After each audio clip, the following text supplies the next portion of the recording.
नमो अर्हन्ताणं नमो सिद्धाणं नमो वायरीयाणं नमो अज्जायाणं नमो लोये सव्यसाहुणम्।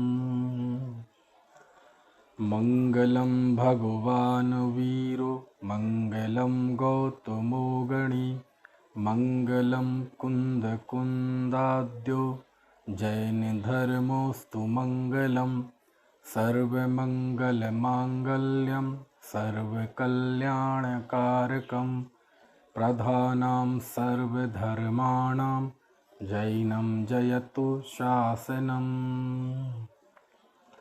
ईश सुरासुरमणुसिन्धवन्दितं धोदघादिकमलं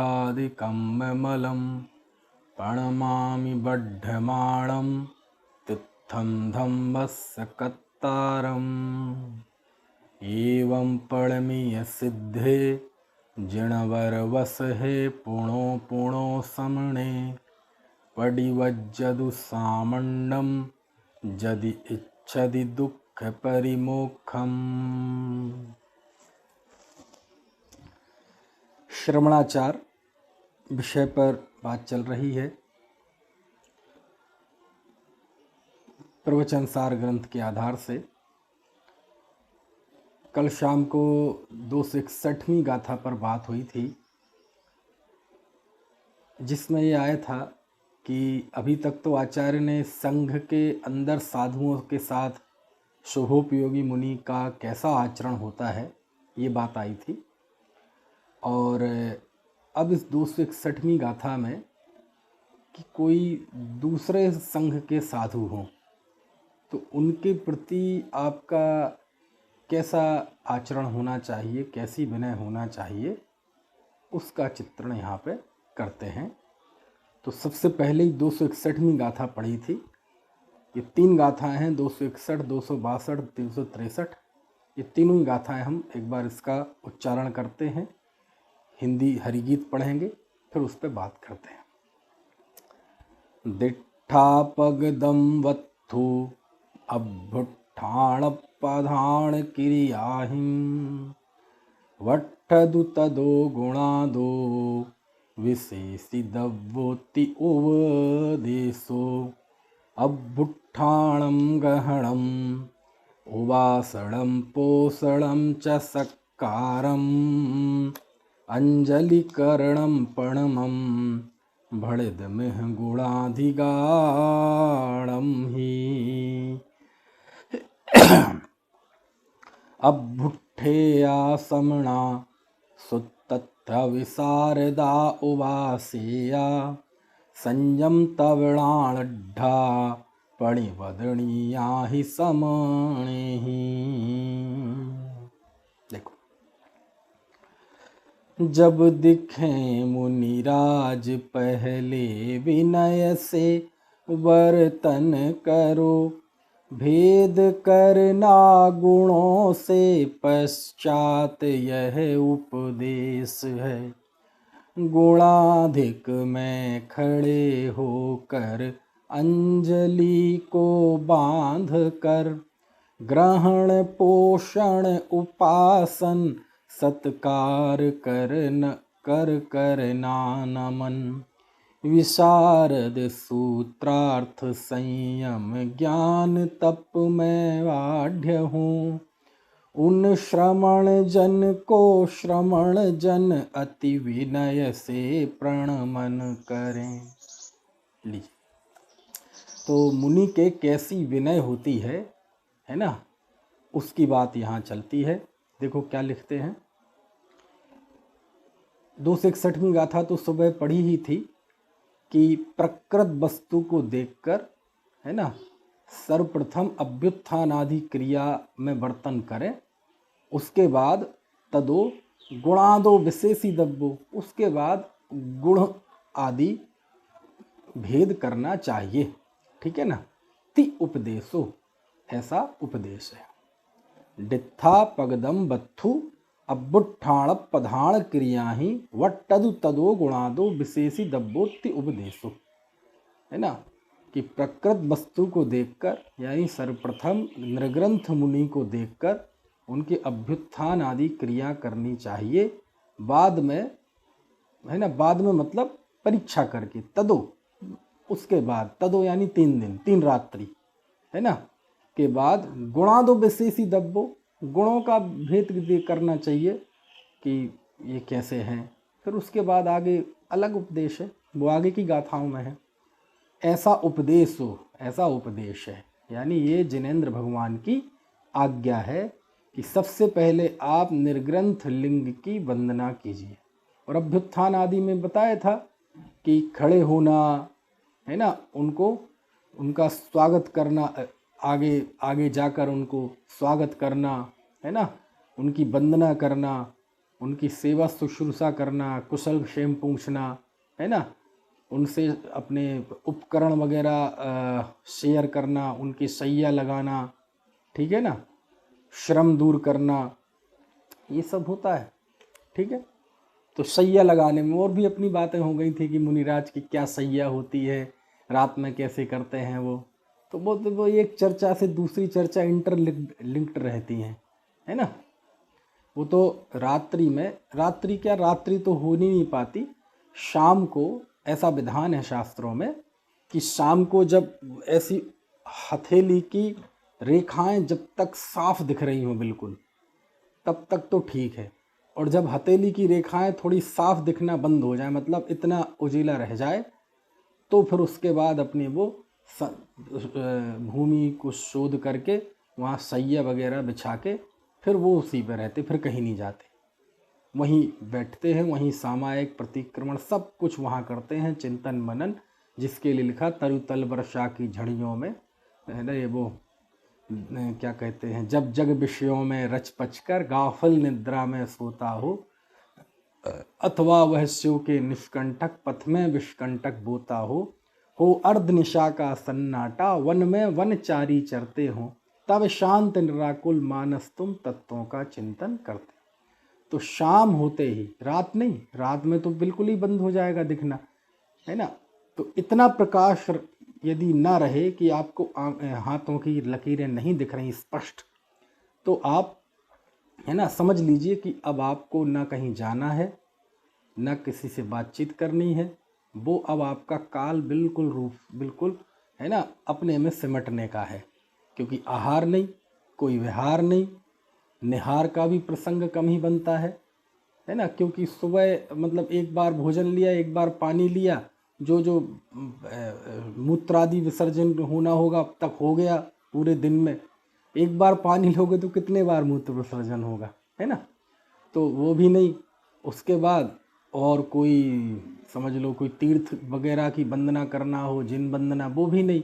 अब तो बस एक जगह बिल्कुल अपने उजीला रहते ही सारी जगह ठीक कर ली, संस्तर बिछा लिया, है ना, उसमें है, और बिल्कुल पूरी रात उसी स्थान पर बिताते हैं, है ना, आराम से बैठ के ध्यान लगा के। और निद्रा कब लेते हैं, मध्य रात्रि में लेते हैं, और शुरुआत में, मतलब रात्रि के शुरुआत में अथवा रात्रि के अंत में मरण की कीमत पर भी नहीं लेते।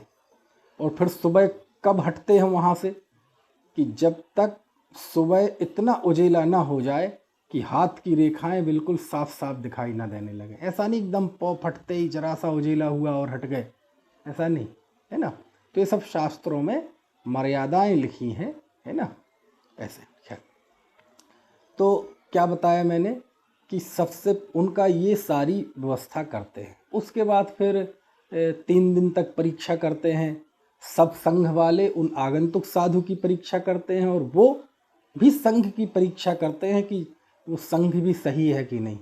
और जब दोनों की तसल्ली हो जाए तो फिर वो संघ में रहते हैं, शिक्षा ग्रहण करते हैं, है ना। यदि समाधि के लिए आए हों तो समाधि वगैरह संलेखना कराते हैं, निर्यापक आचार्य की खोज में निकलते हैं ना साधु, 700 योजन तक, 12 वर्ष तक खोज करने का उत्कृष्ट विधान है ना। तो ये तो हो गया कि प्रथम दृष्टया आप उनकी अभ्युत्थान आदि, उनकी, है ना, वंदना करें, अभ्युत्थान खड़े हों, स्वागत सत्कार करें, उनकी टहल करें, सब करें। लेकिन अब परीक्षा बाद में ही करेंगे ना। अब एक प्रथम दृष्टया तो परीक्षा प्रथम दृष्टया तो इतना ही हो सकता है। अब आगे क्या होगा तो आगे के लिए यहाँ कहते हैं, देखो कि अभ्युत्थानम गहणम उवासणम पोषणम च सत्कारम अंजलिकरणम पढ़मम भड़िदमिह गुणाधिगाणम ही। कि अब इह इह मतलब भणिदम इह मतलब इस श्लोक में, यानी वास्तव में यहाँ पे ही निश्चय से, यानी यहाँ तो वास्तव में इह ही, यहाँ तो वास्तव में भणिदम कहा गया है। क्या कहा गया है कि गुणाधिगाणम, अपने से अधिक गुणवान के प्रति, अपने से अधिक गुणवान के प्रति क्या करना चाहिए।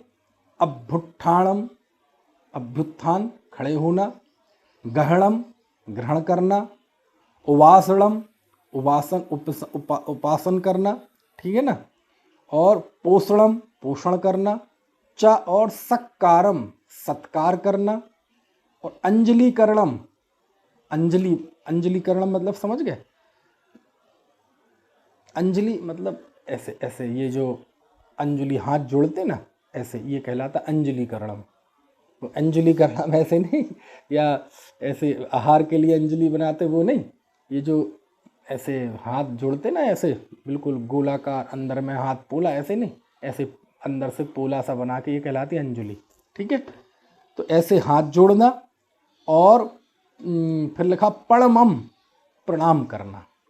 भणिदम कहा गया है, कहाँ ई है, यहाँ ही वास्तव में, मतलब यहाँ तो जिन शास्त्र में, जिन धर्म अनुसार, जैन धर्म में तो ये कहा गया है कि अपने गुणाधिक की वंदना, अपने से गुण अधिक, गुणाधिगाणम, अपने से अधिक गुण वाले को अभ्युत्थान ग्रहण, उपासना, पोषण, सत्कार और नमस्कार, ये हाथ जोड़ना, अंजलिकरण और प्रणमम भणिदम कहा गया है।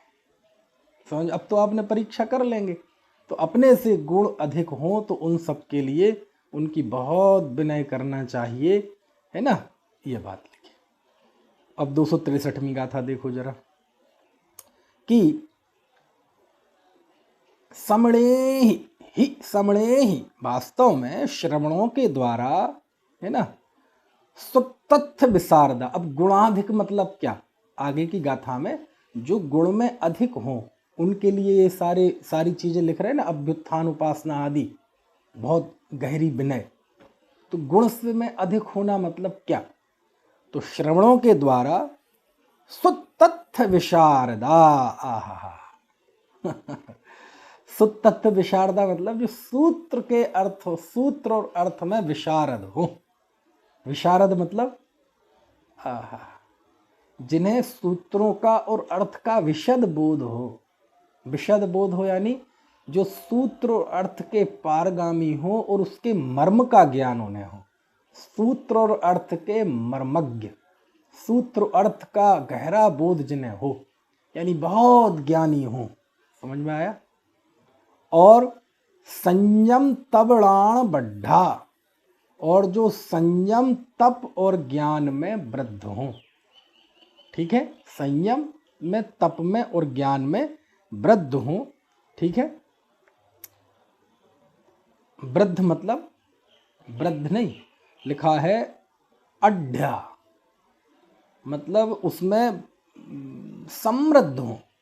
वैसे वृद्ध का भी अर्थ हम बोले जो वृद्धि को प्राप्त हो, जो वृद्धि को पात्र हो, है ना। तो यहाँ आढ़ा मतलब जो संयम और ज्ञान में जो आढ़ा मतलब बड़े हों, समृद्ध हों, विशेष हों, है ना।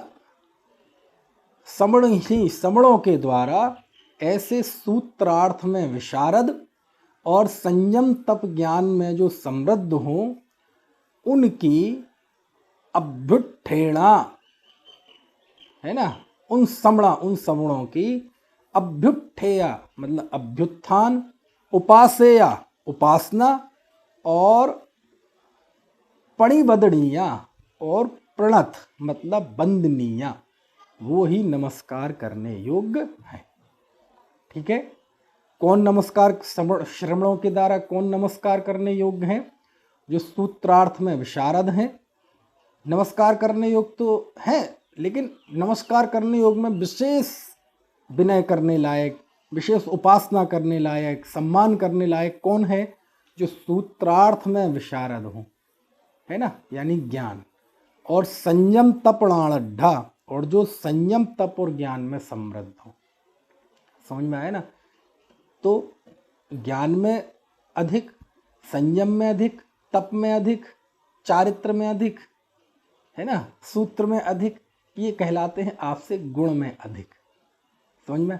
ऐसे जीवों की श्रवणों के द्वारा, ऐसे श्रवणों को अभ्युत्थान, है ना, उपासना और पणिबंदड़ियाँ, पणिबंदड़ियाँ मतलब एकदम प्रणिपत्नियाँ, एकदम चरणों में ऐसे नमस्कार गिरना।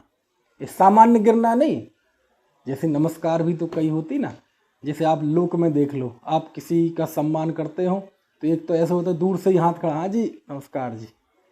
नमस्कार का अर्थ भी नमस्कार ही होता है, नमन करना।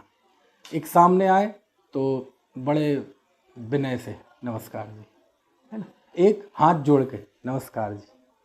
और कोई हमारे गुरु आ जाएं, बड़े आ जाएं, पिताजी आ जाएं तो पैर छू के नमस्कार जी। और उसमें भी कई आजकल तो पूरे झुकते भी नहीं, पूरे नहीं झुकते मतलब घुटनों तक ही। समझ में आए ना? और कोई पूरे झुकते हैं, और पूरे झुकने में कई तो एक हाथ से छूते हैं पैर, कई लोग दो हाथ से छूते हैं, दोनों ही हाथ से ऐसे ऐसे। और हमारे वहाँ चले जाओ मध्य प्रदेश में बुंदेलखंड में, तो कई लोग ऐसे पैर छूते हैं छुड्डा, हमारे यहाँ बुंदेली में शब्द छुड्डा से, छुड्डा से मतलब महिलाएं छुएंगी तो जो साड़ी का पल्लू होता है ना, साड़ी के पल्लू का एक सिरा हाथ में लेके ऐसे ऐसे करके कई कई 7-7 बार छुएंगी, है ना। और एक होता है नमस्कार, हम जब भगवान को जाते हैं तो अष्टांग नमस्कार करते हैं, पंचांग नमस्कार करते हैं। तो ये सब नमस्कार की ही तो वैरायटी है। अब आप कभी, जैसे आप हम कभी भगवान की वंदना नमस्कार करते हैं, ऐसे कभी आपने पिताजी को नमस्कार किया? और जैसे पिताजी को नमस्कार करते हैं ऐसे अपने कोई बड़े भाई को नमस्कार किया? तो सब मतलब हैं सब नमस्कार ही, लेकिन एक कैटेगरी है ऐसी, एक नमस्कार में एकदम प्रणत हो जाना, एकदम, है ना, इनके चरणों में एकदम अपनी आम भाषा में कहें तो लौट जाना, उसको कहते हैं पणिबदड़ियाँ। ऐसे साधु, ऐसे गुणों में अधिक, तप में वृद्ध, संयम में वृद्ध, ऐसे साधु गिर पड़ने लायक होते हैं। समझे? गिर पड़ने लायक होते मतलब उनके चरणों में लुट जाओ, क्योंकि गुणाधिक हैं, है ना। और बाकी जो गुणों में समान है, तो गुणों में समान की तो प्रतिबंधना तो होती ही है। समान गुण वालों को थोड़ी अब आप ऐसे एकदम चरणों में गिर जाएंगे, उनकी ऐसे नहीं करेंगे, उनकी सामान्य वंदना होती है, वो भी आपकी प्रतिबंधना करते हैं। और आपसे निम्न गुण वाले हों तो वह साधु वंदनीय नहीं होता। अपने गुण से हीन साधु की वंदना नहीं होती है, ना करनी चाहिए, करते हैं तो वह अज्ञान है। ठीक है। तो ये 2 गाथाओं में आचार्य ने, पहली गाथा में तो बताया कि प्रथम दृष्टि आप उनका सत्कार कर लें। अब यदि वो गुणों में अधिक हैं, है ना, तो फिर, और गुणों में अधिक से मतलब सूत्रार्थ विशारद हैं, संयम तप में समृद्ध हैं, तो ऐसे जीवों की अभ्युत्थान, सेव, ग्रहण, उपासन, पोषण, सत्कार, अंजलिकरण, प्रणाम, है ना, ऐसे उनकी पूरी होनी चाहिए, है ना। तो एक तो वृद्ध भाई एक वरिष्ठ होते हैं, मतलब जैसे साधु हों, कोई साधु में तो जूनियर सीनियर होते हैं ना, संघ में एक बड़े होते हैं, एक उम्र में छोटे होते हैं। हो सकता है कोई उम्र में बहुत बड़ा हो लेकिन दीक्षा नई अंगीकार किए हो, और एक उम्र में कम हो लेकिन दीक्षा काल ज़्यादा हो चुका हो, तो वो उम्र से जो वृद्ध हैं वह उन कम उम्र के साधु की वंदना करेंगे, है ना। क्यों? क्योंकि वो वहाँ तप में और संयम में तो वो सीनियर है ना, उम्र में भले ही आप हो। समझ में आए ना। हजारों साल की उम्र वाले कोई साधु हों, समझ में आया ना, हजारों साल की उम्र वाले कोई साधु हों, ठीक है, और उन्होंने दीक्षा अंगीकार की, लेकिन उसी संघ में कोई 8 वर्ष के मुनि हों जिन्होंने आपसे पहले 1 दिन पहले ही दीक्षा ली थी और बिल्कुल बालक हैं, तो वह हजारों, अब हजारों साल इसलिए कह रहा हूँ आज के हिसाब से नहीं, मनुष्य की उत्कृष्ट आयु 1 कोटि पूर्व तक हो सकती है, तो चलो 1000 का छोड़ दो, आज के हिसाब से कोई 90 वर्ष का बुजुर्ग, 90 वर्ष का बुजुर्ग कोई दीक्षा ले, हालांकि ऐसा मौका कम बनेगा क्योंकि 90 साल में दीक्षा लेने लायक रहते नहीं है, लेकिन चलो अभी उदाहरण में मान लो, समझ लो और पुराना काल है जरा, जब आयु ज़्यादा होती थी, तो वो यदि दीक्षा लें और उनके 1 दिन पहले किसी 8 साल के बच्चे ने दीक्षा ली है, तो वो 8 साल का बच्चा उनसे सीनियर है, वरिष्ठ है, समझ में आया ना, ऐसा है, ठीक है। तो अब इनका अर्थ क्या होता है, अभ्युत्थान, ग्रहण वगैरह, तो ये सब जैसे आचार्य ने इसके अर्थ लिखे हैं। तो अभ्युत्थान का तो अर्थ बताया ही था, अभ्युत्थान मतलब सामने से मुनि आ रहे हैं तो उठकर खड़े होकर सामने आना, है ना, और ग्रहण यानी बहुत आदर से उत्तम वचनों से कहना, आइए आइए मुनि श्री, आइए आइए, है ना, और उपासना मतलब, उपासनम मतलब उनकी सेवा करना, है ना, पोषणम यानी अन्न पान आदि के द्वारा पोषण करना। अब अन्न पान आदि के द्वारा पोषण करना, वहाँ कहाँ रखा अन्न पान, तो पोषण से मतलब पूछना, समझ में आया ना, पूछना कि आपको शरीर में कोई कष्ट तो नहीं है, लेकिन ये तो पूछने तो तब की बात थी जब प्रथम दृष्टि, अब तो संग में ही रहने लगे ना। तो अब ऐसे जो अभ्युत्थान आदि मुनिराज हैं, उनके यदि कोई स्वास्थ्य के हिसाब से कोई तकलीफ हो तो उनके हिसाब से उन्हें आहार मिल जाए, है ना, तो इसके लिए गृहस्थों से भी दूसरे मुनि कह देते हैं, है ना, अपने लिए नहीं कहते, अपने लिए कहना तो याचना है, अपने लिए कहना तो बहुत बड़ा दोष है, लेकिन दूसरे के लिए कि भैया वो मुनिराज है ना, बहुत ज्ञानवान है, बहुत वृद्ध हैं, आपको लगता है कि भैया इनका ज्ञान बना रहे, क्योंकि इनके ज्ञान से, इनकी प्रतिभा से, इनके तपश्चरण से इनका आत्मित होगा, लोक में जिन धर्म की जय जयकार होगी, प्रभावना होगी, तो इनके शरीर की स्थिति बनी रहनी चाहिए, इन्हें ये बीमार हैं तो भैया इनका पोषण करो, तो भैया वृत्ति के निमित्त उनका पोषण भी करते हैं, है ना, किसी गृहस्थ से इशारों में कह भी देते हैं कि भैया ये तो कहेंगे नहीं, ये तो महामुनि राज हैं, खुद के लिए तो कहेंगे नहीं, हम भी खुद के लिए नहीं कहेंगे, लेकिन इनके भैया इनको थोड़ा सा, है ना, इनके स्वास्थ्य के हिसाब से ऐसा भोजन मिल जाए तो अच्छा है ना। आदेश तो फिर भी नहीं देंगे, लेकिन वो अभिप्राय प्रकट कर देते हैं अपना, ठीक है। तो पोषण करना, और सत्कार यानी सत्कार का मतलब ही होता है अच्छा कार्य, मतलब उनके लिए जो चित्त में आनंद पैदा करे, ऐसे वचन बोलना, हे मुनिराज आप धन्य हैं, आपका क्या ज्ञान है, आपका क्या जिनवाणी का कैसा उच्चारण करते हैं आप जब उच्चारण बोलते हैं मुंह से गाथाएं तो ऐसा लगता है जैसे भगवान बोल रहे हों, आपकी वाणी तो ऐसी गूंजती है, आपकी सौम्य मुद्रा, आपका तपश्चरण, आपके शरीर के प्रति निर्ममत्वता का भाव, आपकी सौम्यता, आपकी शांति, आपकी गंभीरता बहुत अच्छी है, ऐसे उनकी खुशामद करना नहीं, ऐसे उनके गुणों का बखान करना, उनके ही सामने, उनके मुंह पे, पीठ पीछे तो जो होगा सो होगा, लेकिन सत्कार में तो सामने होगा, समझ में। और झूठी प्रशंसा की बात नहीं है, ऐसा छल मुनियों के जीवन में नहीं होता, क्योंकि ऐसा कुछ खराब है ही नहीं कि हम कोई बुराई कर सकें, खूब उनकी करना, तो वो कहलाता है सत्कार, ठीक है, अच्छे वचन बोलना, है ना। और ये ध्यान रखना चाहिए, और आप चाहते हैं ना, जैसे जो भी साधक हों, ये तो चलो मुनि की बात है, हम गृहस्थों में भी जो लोग अच्छे विद्वान हैं, ब्रह्मचारी हैं, साधक हैं, आप चाहते हैं कि उनके द्वारा प्रभावना चलती रहे, है ना, जिन शासन की निर्दोष प्रभावना होती रहे, लोग सीखते रहें, तो हमारा क्या कर्तव्य है, जो यहाँ कर्तव्य है वही आपका कर्तव्य है आपस में, है ना। तो उनका सम्मान रखना, उनकी मतलब स्तुति करना मतलब उनकी प्रशंसा करना, उनको कोई दोष भी लग जाए तो उनको छुपाने की कोशिश करना, है ना। मन प्रसन्न रहना चाहिए, क्योंकि कोई विद्वान भी, ब्रह्मचारी भी हो, गृहस्थ भी हो, जिन वाणी की प्रभावना तभी तो कर पाएगा जब उसका मन प्रसन्न रहेगा। और आप छींटा कशी कह के, ये करके, अपनी कषाय के लिए, अपनी पॉलिटिक्स के लिए उसकी बुराई करेंगे, मुंह पे नहीं करेंगे, पीछे करेंगे, तो उससे क्या होगा? तो उसकी जिन प्रभावना रुक जाएगी। तो ये फॉर्मूला सब जगह है, बात मुनि की चल रही है, लेकिन ये सारी चीज़ें यथा योग्य सब जगह लागू होती हैं कि हमारा आपस में, साधर्मियों का आपस में भी व्यवहार ऐसा ही होना चाहिए, एक दूसरे के प्रति सम्मान का व्यवहार। और आपसे अधिक कोई साधर्मी ज्ञान में, संयम में, है ना, व्रत आदि में ज़्यादा है तो उसका विशिष्ट सम्मान करना, ये सब यहाँ से भी ये चीज़ें निकलती हैं ना, है ना।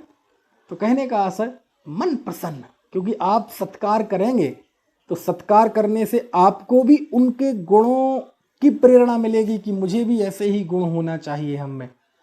और दूसरा, सत्कार करेंगे तो उनका मन प्रसन्न रहेगा, वो भी स्थितिकरण होगा, वो भी अपने गुणों में वृद्धि करेंगे, है ना। आपकी प्रशंसा के लिए नहीं, लेकिन अब साधना के लिए प्रोत्साहन बहुत जरूरी है। देखो, प्रोत्साहन बहुत जरूरी है, हर व्यक्ति को अपने स्तर पे मोटिवेशन और प्रोत्साहन की जरूरी है।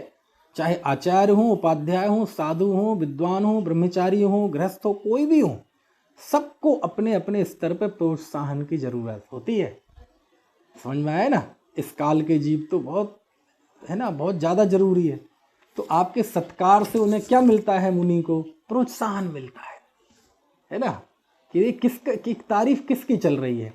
जब उन्होंने अपने मुनि की तारीफ की, हे आचार्य देव आपकी श्रुत भक्ति महान है, तो उन मुनि को लगता है ये महानता किसकी है, ये तारीफ की जा रही है किसकी है? ये तारीफ की जा रही है जिनवाणी की, ये तारीफ की जा रही है श्रुत की। और ये श्रुत किसका लिखा हुआ है? भगवान का बताया हुआ है, आचार्यों गदाधर महाराज के द्वारा उपदेशित है। तो वो उसके माध्यम से अपना सम्यक दर्शन पुष्ट करते हैं, भगवान का और देवशास्त्र गुरु का बहुमान पुष्ट करते हैं। तो आपकी प्रशंसा से वो अपने सम्यक दर्शन को पुष्ट करते हैं, ज्ञान को पुष्ट करते हैं। आपने कहा अजी आपकी संयम की आराधना गजब है, आप कभी दोष नहीं लगाते मूल गुणों में, तो आपको कहा, और तो आपने उनको ऐसा सत्कार किया, तो वो पोषण काय का करते हैं, आहा इन 5 महाव्रतों का निर्दोष पालन का मार्ग तो भगवान महावीर ने बताया है, धन्य है भैया, ये तो उनने बताया है, हमारी हैसियत क्या है। तो आपके सत्कार से उन्होंने क्या पोषण किया? अपना सम्यक तो पोषण किया, अपनी भक्ति को उन्होंने पुष्ट किया, स्वयं निरभिमानी रहे। समझ में आया ना। कहें आपकी तपश्चर्या गजब है, शरीर के प्रति निर्मत्तता का भाव गजब है, तो आपने तो प्रशंसा में कहा, सत्कार में कहा, और वो किस रूप में लेते हैं? अरे भैया ये तप मैं क्यों कर पा रहा हूँ, क्योंकि ऐसे तप का निर्दोष स्वरूप जिनेंद्र भगवान ने बताया है, और पूर्व कर्म के पुण्य के उदय से इस तरह के शरीर का संयोग मिला है कि मैं अपनी सामर्थ्य के अनुसार उग्र तप कर पा रहा हूँ। और ऐसा पुण्य भी हमने कोई देवगुरु धर्म की आराधना की होगी, निष्काम आराधना, जिसकी वजह से सहज में ही ऐसा पुण्य बन गया। तो आपके द्वारा की गई प्रशंसा से वो अपना सम्यक पुष्ट करते हैं, वो अपना वैराग्य पुष्ट करते हैं। समझ में आया ना।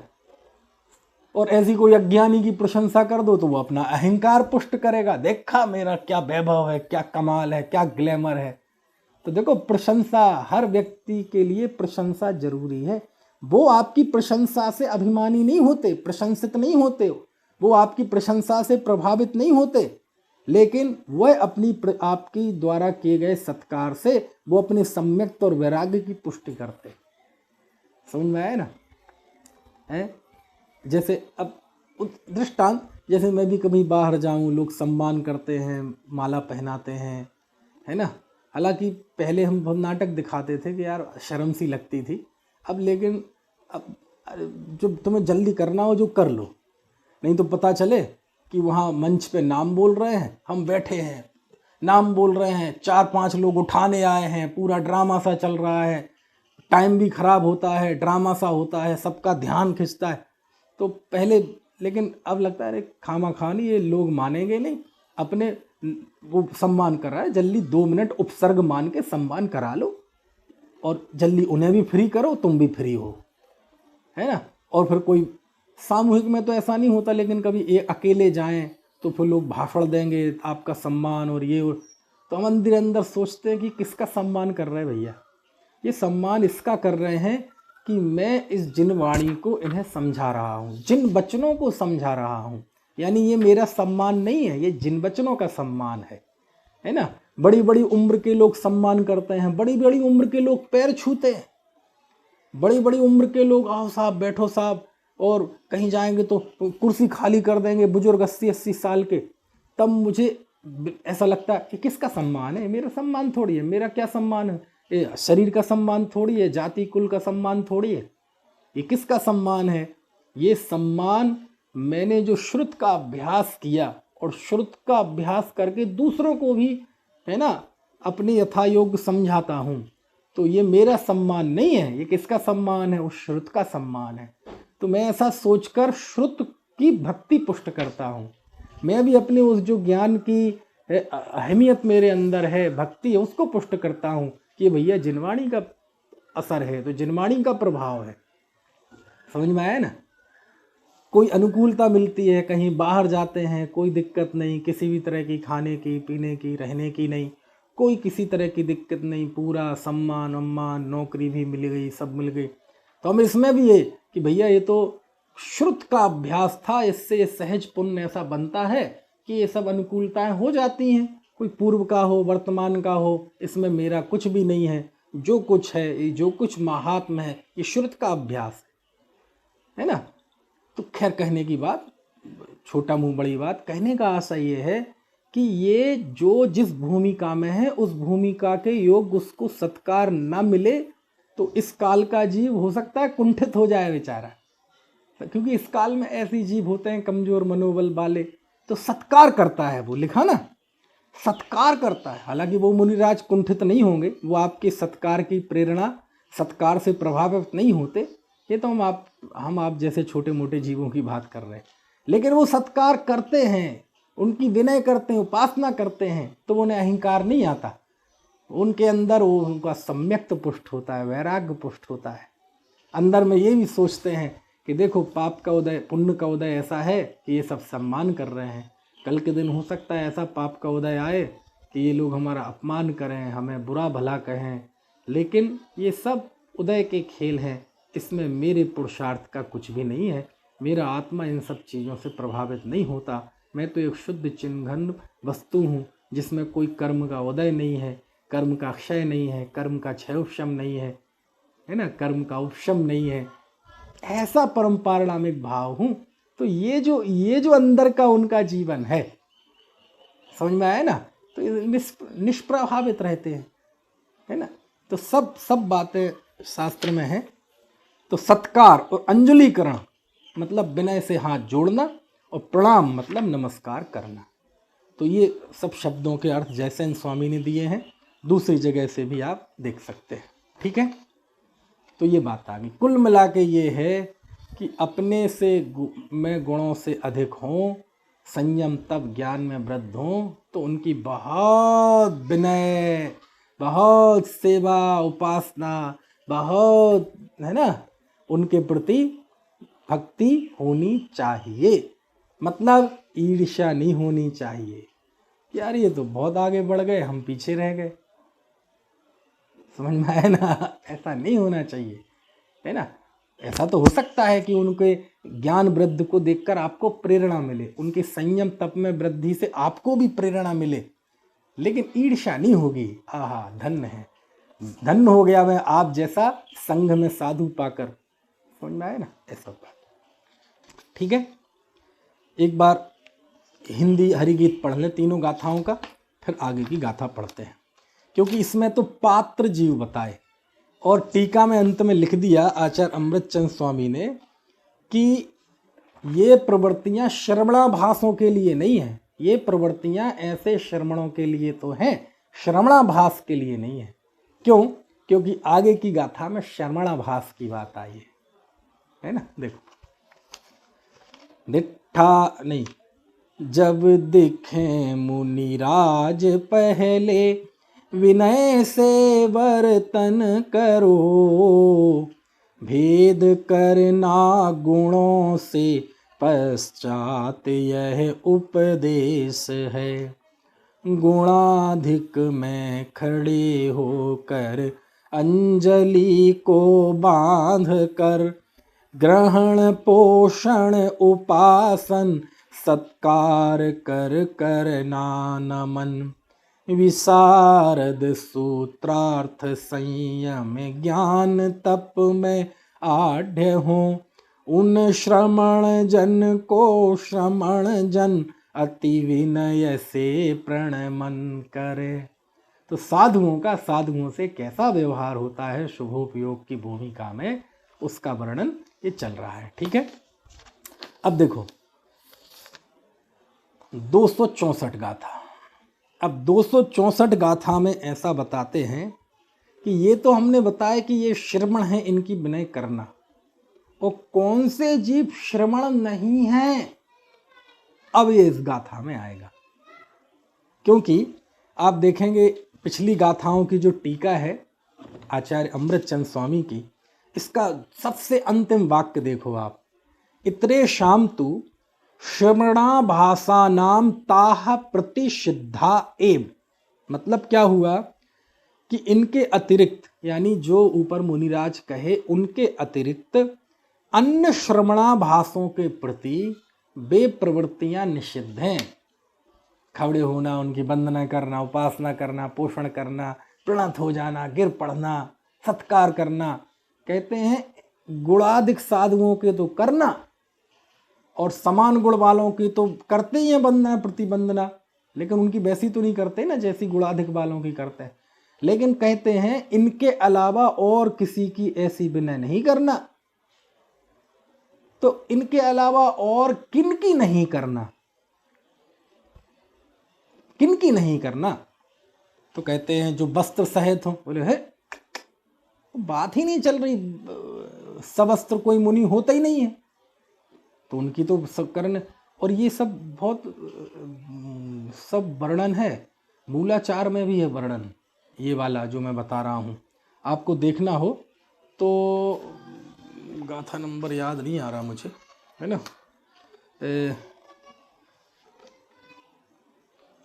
400 मूलाचार में। आप मूलाचार में तो बताया था ना मैंने, 160 गाथा से 168 गाथा तक। भगवती आराधना में, भगवती आराधना में 400 गाथा, 415 गाथा से 5-7 गाथाएं ऐसी हैं, आप चाहे तो नोट कर सकते हैं। भगवती आराधना में 415 गाथा और उसके आगे 5-7 गाथाएं हैं जहां इसका वर्णन है अभ्युत्थान आदि का, वो आप देखना। मूलाचार में जो है वही वहां भी है, मूलाचार में बहुत अच्छा है ना सब ये। चलो, तो कहते हैं कि अब कौन से जीव ऐसे अभ्युत्थान आदि लायक नहीं है? तो बोले जो श्रमण नहीं है बस वो करने लायक नहीं है। तो श्रमण कौन नहीं है? जो वस्त्र सहित है वो श्रमण नहीं है। बोले अरे उसकी बात नहीं है, वो तो है ही नहीं। तो कौन नहीं है श्रमण, कौन अभ्युत्थान आदि करने लायक नहीं है? तो बहुत अच्छी गाथा है, देखो 264वीं गाथा। यानी आचार्य चरणान योग के बीच में अध्यात्म नहीं भूले, चरणान योग के बीच में असली मुनि जीवन नहीं भूले। क्योंकि चरणान योग केवल यही थोड़ी है क्रियाओं से ऐसा करते रहो करते रहो, ये तो फिर मशीनी जीवन हो गया कि शास्त्र में ऐसा लिखा है खड़े होना बैठना सत्कार करना, तो हम शास्त्र के निर्देशन में करते जा रहे हैं, तो ये तो हम फिर कठपुतली हो गए। बोले नहीं, कठपुतली तो नहीं हुए, ऐसा कठोर शब्द नहीं बोलना चाहिए जिनाज्ञा को। लेकिन आचार्य कहते हैं ये सब करे, समझ में आया ना, ये सब करे, लेकिन इसका तो अभिनय भी हो सकता है। लेकिन इसके बावजूद आचार्य क्या कहते हैं, देखो यहां भी वह अध्यात्म नहीं भूले, यहां भी वह भेद विज्ञान नहीं भूले, है ना। कैसे नहीं भूले? तो गाथा पढ़ो तब इसकी वो पता चलेगी। देखो,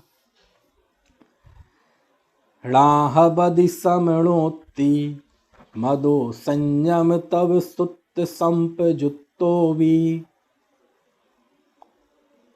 राहबदि समणोत्ति मदो संयम तब सुत संपजुत्तो भी। जदि सद्दह दृढ़ अत्थे आद पधाणे जिणा खादे। आहा, सूत्र संयम और तप से युक्त हो पर जिन कथित तत्वार्थ को ना श्रद्ध है, तो श्रमण ना जिनवर कहें। देखो क्या लिखते हैं कि णाहबदि समणो ति मदो, वह श्रवण नहीं होता। ना हबदी वह श्रवण नहीं होता। इति मदो, ऐसा माना गया है, ऐसा जिन सिद्धांत में माना गया है। कौन नहीं होता श्रवण? संयम तब सुत संपजुत्तो भी। आहा, संयम तप और सूत्र से संप्रयुक्त हो तब भी। यानी वस्त्र सहित की बात खत्म हो गई। जो मुनि हैं लेकिन बढ़िया महाव्रतों का पालन करते हैं, एकदम निर्दोष, वो भी खत्म। तप करते हैं वो भी बाहर, सूत्रों का अध्ययन करते हैं वो भी बाहर। मतलब जो खूब शास्त्र आचार नहीं पालते उनकी तो बात ही नहीं है। जो महाव्रतों का निर्दोष पालन नहीं करते उनकी तो बात ही नहीं है। जो तप नहीं करते उनकी तो बात ही नहीं है। जिन्हें सूत्रों का अधिगम नहीं उनकी तो बात ही नहीं है। वस्त्र सहित की तो बात ही नहीं है। किसकी बात है? कि संयम तप सुत संपजुत्तो, जो संयम तप और सूत्र इनसे सहित होने पर भी, संप्रयुक्तोपि संपजुत्तोपि, अच्छी तरह से सहित होने पर भी, यानी संयम का पालन निर्दोष करने पर भी। समझ में आए ना? निर्दोष तप, निर्दोष सूत्रों का अध्ययन, बहुत जुत्तो भी उससे युक्त हैं, यदि फिर भी जिणक खादे, जिणक खादे, जिणक खादे। आहा, जिणक खादे मतलब जिनेंद्र भगवान के द्वारा कथित, जिनेंद्र भगवान के द्वारा भाषित, जिनेंद्र भगवान के द्वारा बताया गया, जिनेंद्र भगवान के द्वारा जो उपदेश दिया गया है, तो जिनेंद्र भगवान के द्वारा व्याख्यातित आख्यातित ऐसे आद पधाणे, आत्म प्रधान। आद मतलब आत्म, है ना? आत्मा को आदा, अप्पा, है ना, हणादा, ऐसे सब शब्द हैं। तो यहाँ आद मतलब आत्म, पधाणे आत्म प्रधान, जिनेंद्र भगवान द्वारा कथित आत्म प्रधान अथेणा सद्धेदि। यदि जिनेंद्र भगवान द्वारा कथित आत्म प्रधान अर्थ की श्रद्धा नहीं करता है, तो संयम तप सूत्र से संयुक्त होने पर भी णाहबदि समणो, वह श्रवण नहीं होता। ति मदो, ऐसा जिनेंद्र भगवान के शासन में माना गया है। समझ में आई बात कि नहीं? कितनी गजब बात है, कितनी अद्भुत बात है ना? कितनी गजब बात है। क्या गजब बात है? क्या कहा गया है कि अभी तो हमने कहा ज्ञान में वृद्ध, तप में वृद्ध, संयम में वृद्ध, लेकिन ध्यान रखना ये आचार्य की अद्भुत शैली है। मैं बार बार ऐसा वो दृष्टांत याद आता है कि जैसे वो देता हूँ ना मैं, कि वह किसी किराने की दुकान पे गए, बोले 10 किलो चीनी लाओ, तो वो पॉलीथिन में चीनी रख के लाता है और एक हाथ में वो खोपचा लिए रहता है, कांटे पे रखता है, कम हुआ तो डालता है और नहीं हुआ तो निकालता है। कब तक करता है ऐसी एक्यूरेसी? जब तक बिल्कुल जितना 10 किलो पे कांटवा ना आ जाए। ऐसे ही कुंद देव की ये शैली आपने देखी। मतलब किसी चीज का महत्व बताते हैं और महत्व बताते बताते कोई जीव गड़बड़ ना कर जाए तो फिर से उसके हवा निकाल देते हैं। समझ में है ना? कैसा, कभी इस तरफ, कभी उस तरफ, कभी इस तरफ, कभी उस तरफ। ये शुरू से ही हम देख रहे हैं, जगह जगह पे हमने इंगित किया। अब पिछली गाथा में कह रहे थे कि कोई तप में वृद्ध हो, ज्ञान में वृद्ध हो, सूत्रों में वृद्ध हो, मतलब समृद्ध हो, तो उसकी वंदना करनी चाहिए। लेकिन चेताते भी हैं, ऐसा भी हो सकता है कोई जीव कि जिसके संयम बहुत हो, निर्दोष संयम हो, मतलब बिल्कुल पांचों महाव्रतों का निर्दोष पालन, तप भी करता हो, अंसा नवमोदर वृत्ति परिसंख्या, आतापन योग, अभ्रावकाश योग, वृक्ष मूल योग, शरीर को गला दे बिल्कुल, प्रतिमा योग, और सूत्रों से संप्रयुक्त भी हो, सूत्रों का खूब ज्ञान हो, सब बागम धरो भी, समझ में आए ना, 11 अंगनों पूर्व का भी ज्ञान हो सकता है। अभव्य सेन को था ना, भाव पाहड़ में कुंद कुंद देव ने जिक्र किया, 11 अंगनों पूर्व का ज्ञान। लेकिन यदि गाथा देखो आप, आहा, यदि जड़खादे जिनेन्द्र भगवान द्वारा कथित आद पधाणे आत्म प्रधान अथे अर्थ की सद्दहदीणा श्रद्धा नहीं करता, हवदी समणो, वह जीव श्रवण नहीं है, नहीं होता वह श्रवण। ति मदो, ऐसा स्वीकार किया गया, ऐसा मत है, ऐसा जिनेन्द्र भगवान का मत है। मतलब क्या हुआ, आचार्य ने, है ना, द्रव्यलिंगी का भी यहाँ कह दिया कि वो श्रवण नहीं होता। ये जो पार्श्वस्थादि श्रवणाभास हैं, उनकी तो बात ही नहीं की आचार्य ने, कुंद कुंद देव ने, क्योंकि श्रवणाभासों का स्वरूप आपको पढ़ना हो तो शास्त्रों में बहुत भ्रष्ट मुनियों का बहुत वर्णन है। आप देखेंगे तो भ्रष्ट मुनियों का वर्णन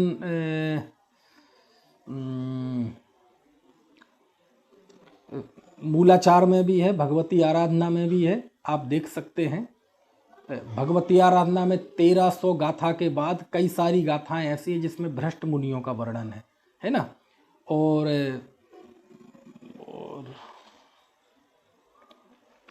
और भी देख लेना आप, मूलाचार में भी है, मूलाचार की इंडेक्स है ना, इंडेक्स में आपको ये सारे विषय मिल जाएंगे। पार्श्वस्थादि मुनिराजों की बात कही है। अब देखो, अभी वो विषय नहीं है चूँकि, लेकिन बताते हैं कि शास्त्रों में बहुत, लिंग पाहड़ में आप चले जाओ तो कुंद कुंद देव ने खूब कहा है, ऐसे साधु जो नग्न होते हैं, नग्न होने के बावजूद भी वो बहुत भ्रष्ट होते हैं, पार्श्वस्थ, कुशील, प्रति से बहुत बहुत बहुत होते हैं, तो उनका स्वरूप शास्त्रों में बहुत लिखा है। उनको पढ़ के कौन दिमाग को गर्म करे, है ना। लेकिन यहाँ तो आचार्य कितनी कोमल बात कहते कि उन भ्रष्टों की बात नहीं है, वो भ्रष्टों की बात नहीं है, वो तो दुनिया को ही भ्रष्ट दिखते हैं।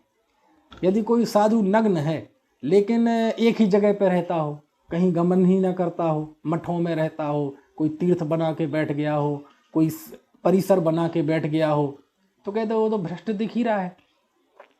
कोई एकल बिहारी हो, अकेला ही गमन करता हो, तो भ्रष्ट ही दिख ही रहा है। कोई संगीत नाच नृत्य में, नाच गान में रुचि ले रहा हो, तो वो तो भ्रष्ट दिख ही रहा है। किसी के भोजन के प्रति बहुत ग्रद्धता है, खाया जा रहा है डकार और खूब ग्रस्त भोजन, वो दिख ही रहा है। किसी के कोई स्त्री के साथ मधुमती भूमिका में पाया जाए, वो तो सबको ही दिख रहा है, उसके भ्रष्ट का क्या करें, समझ में आया ना। जो ग्रस्तों से ही घिरा रहता है ना, नेताओं अभिनेताओं और पैसे वालों की खुशामद करता है, बड़े बड़े ना विद्वानों की, है ना, जिन्होंने जिन धर्म की प्रभावना की, चूँकि वो आपकी विनय नहीं करते तो उनकी तो बेइज्जती करता है, बुरी तरह से के नाम लेता है। और जो सेठियां हैं उनकी तारीफ करता है, उनकी खुशामद करता है, उनका सम्मान करता है, तो वो तो सब भ्रष्टाचार दिख ही रहा है। कुंद कुंद देव ने उस भ्रष्टाचार की बात नहीं की यहाँ पे, इस गाथा में। यहाँ किसको श्रमण नहीं माना, वो तो श्रमण है ही नहीं। उनको तो आचार्य ने नट श्रमण कहा, मृगचारी कहा, और जो साधु होते हुए भी नारियों से राग करते हैं, स्थान से बसतिका में राग करते हैं, तंत्र मंत्र आदि की क्रियाएं करते हैं, उनको तो कुंद कुंद देव ने, मतलब मनुष्य, मुनि तो ठीक, मनुष्य कहने में भी उन्हें झिझक हुई। और उन्हें मालूम क्या कहा कि वो तो त्र्यंच हैं, वो मनुष्य नहीं है, वो पशु हैं। और आपको मेरा यकीन नहीं हो तो आप अष्टपाहुड़ पढ़ लेना, लिंग पाहुड़ पढ़ लेना। मेरी हिम्मत नहीं है। कुंद देव ने कहा है कि वे श्रवण नहीं है, त्रियंश है। तो भ्रष्ट मुनियों का कथन शास्त्रों में बहुत है, बहुत है। आपको पढ़ना हो तो मुझसे पूछना, मैं बता दूंगा। भगवती आराधना को तो बताया ही है, मूलाचार में है ही, गाथा नंबर याद नहीं आ रहा मुझे, दूसरी जगह भी खूब है, खूब है। लेकिन यहां जिस श्रवण की बात कर रहे हैं ना, ऐसी बात तो कुंद जैसे जीव ही करते हैं। समझ में आए ना? दूसरी जगह भी है, रहणसार में भी है, बात के शास्त्रों में भी है, ऐसा नहीं है। एक बार जब कुंद ने अध्यात्म की नींव रख दी तो उसको समझने वाले हमारे खूब आचार्य ज्ञानी हुए। लेकिन मूल में कुंद देव ने क्या टिप्पणी की आप देखो, कि यदि वह जीव संयम तप में और सूत्र में युक्त है, संप्रयुक्त है खूब, लेकिन यदि वह भगवान द्वारा कथित, जिनेंद्र द्वारा कथित आत्म प्रधान, अल्पज्ञों द्वारा कथित नहीं, क्योंकि ऐसी भेद ज्ञान की आत्मा की बात तो जैनेतरों में भी खूब है, वेदांत में भी खूब है, खूब सूक्ष्म भेद ज्ञान की बात है। लेकिन वो नहीं, वो तो सब एकांतवाद से दूषित हैं। लेकिन जिनेंद्र कथित आत्म प्रधान अर्थ में, आत्मा जिसमें प्रधान है, ऐसे अर्थ की श्रद्धा नहीं करता। यानी 9 पदार्थों को जाने और 9 पदार्थों में भी व्याप्त एक चैतन्य ज्योति को जाने, 9 तत्वों में छुपी हुई, है ना, गीत है ना वो भाई साहब अभय जी का बनाया हुआ, धन्य धन्य जिन माणी माता शरण तुम्हारी आए, परमागम का मंथन करके शिवपुर पथ पर धाये, माता दर्शन तेरा रे भविक को आनंद देता है, हमारी नैया खेता है। उसमें एक अंतरा उन्होंने लिया है, 9 तत्वों में छुपी हुई जो ज्योति उसे बतलाती, चिदानंद ध्रुव ज्ञायक घन का दर्शन सदा कराती, माता दर्शन तेरा रे भविक को आनंद देता है, हमारी नैया खेता है। समझ में आए ना? तो बहुत बढ़िया है, बहुत बढ़िया है, ठीक है ना। तो वो आत्म प्रधान पदार्थ, मतलब पदार्थों को जाने और पदार्थ को जानने के बाद आत्मा की श्रद्धा करे, आत्मा की प्रतीति, आत्मा की रुचि, उसका श्रद्धा नहीं है, आत्मा की श्रद्धा नहीं है। मतलब व्यवहार सम्यक दर्शन ज्ञान चारित्र तो ले रखा है, वो निश्चय के साथ वाला व्यवहार नहीं कह रहा हूं मैं, पूर्वचर व्यवहार, और वह व्यवहार जो मिथ्या दृष्टि को भी हो जाता है, अभव्य को भी हो जाता है। समझ में आए ना? समय सार में लिखा 273वीं गाथा कि बद समिधि गुत्तियो सील तबम जिणवरे ही पंडितम, है ना। और क्या है, कुब्बंतो भी अभब्बो अन्नाणी मिच्छ दिट्ठीदु, है ना। बद समिधि गुत्तियो सील तबम, व्रत समिति गुप्ति शील तप, कौन से? जिनवर कथित, जिनेंद्र भगवान द्वारा कथित ब्रशशील संयम आदि का पालन, कुब्बंतो भी अभब्बो, अभव्य भी कर लेता है इनका पालन, जो कभी मोक्ष नहीं होगा ऐसा अभव्य भी इनका पालन करता हुआ अन्नाणी मिच्छ दिट्ठीदु, अज्ञानी मिथ्या दृष्टि रहता है। समझा? तो ऐसा व्यवहार का पालन तो वो भी कर लेता है। 9वें ग्रेवेक जो अभव्य जाएगा वो मुनि बन के ही तो जाएगा, ब्रशशील संयम आदि का पूरा पालन, निर्दोष पालन करके ही तो जाएगा। समझ में आया ना? लेकिन आचार्य कहते हैं करे, लेकिन यदि उसे आत्म पदार्थ की श्रद्धा नहीं है, यानी उसे निश्चय सम्यक दर्शन नहीं है, भेद विज्ञान नहीं है, आत्मज्ञान नहीं है, तो कहते हैं ओ श्रवण नहीं है, राहबदी समणो।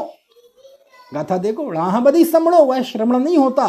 ये तो तुम कह रहे, तुम लोग तो ये तो मुमुक्षु लोग हैं, ये तो निश्चयाभासी हैं, सोनगढ़िया हैं। अरे सुनो, ती मतो, ऐसा जिनेंद्र भगवान का मत है भैया, हम नहीं कह रहे हैं। कुछ बात समझ में आ रही मेरी? कितनी अद्भुत बात है? कोटि जन्म तप तपे ज्ञान बिन कर्म झरेजे, ज्ञानी ते के छिन्माही त्रिगुप्ति ते सहज टरेजे, मुनि व्रत धार अनंत वार ग्रेवक उपजायो, पै निज आत्म ज्ञान बिना सुख लेस न पायो। ये बात यहाँ आ गई ना, ऐसा है। पाहुड़ दोहा में तो ऐसा लिखा है मुनि राम सिंह ने कि यह मिथ्या दृष्टि जीव द्रव्यलिंगी के लिए लिखा कि वस्त्र तो छोड़ देता है, और इतना कठोर वो उन्होंने रूपक दिया कि जैसे सांप होता है वो कैंचुल छोड़ देता है लेकिन जहर नहीं छोड़ता। ऐसे ही यह जीव कपड़े छोड़ देता है लेकिन पर्याय मूढ़ता मोह को नहीं छोड़ता। तो कह रहे ऐसा जीव संयम तब सुत संवजुत्तो भी, संयम तब इनसे सहित भी हो तब भी जड़क खादे आदम प्राणे अत्थे यदि सद्दह दीड़ा, लेकिन यदि वह जिनेंद्र भगवान द्वारा कथित आत्म प्रधान वस्तु की श्रद्धा नहीं करता, आत्मा की श्रद्धा नहीं करता, राहवदि समणो वह श्रवण नहीं होता, ति मदो ऐसा माना गया है। मतलब ये जिनेंद्र भगवान का मत है, ये जैन शासन का मत है, जिन धर्म का ऐसा है ना, ऐसी स्वीकारोक्ति है। ठीक है, और बात शाम को।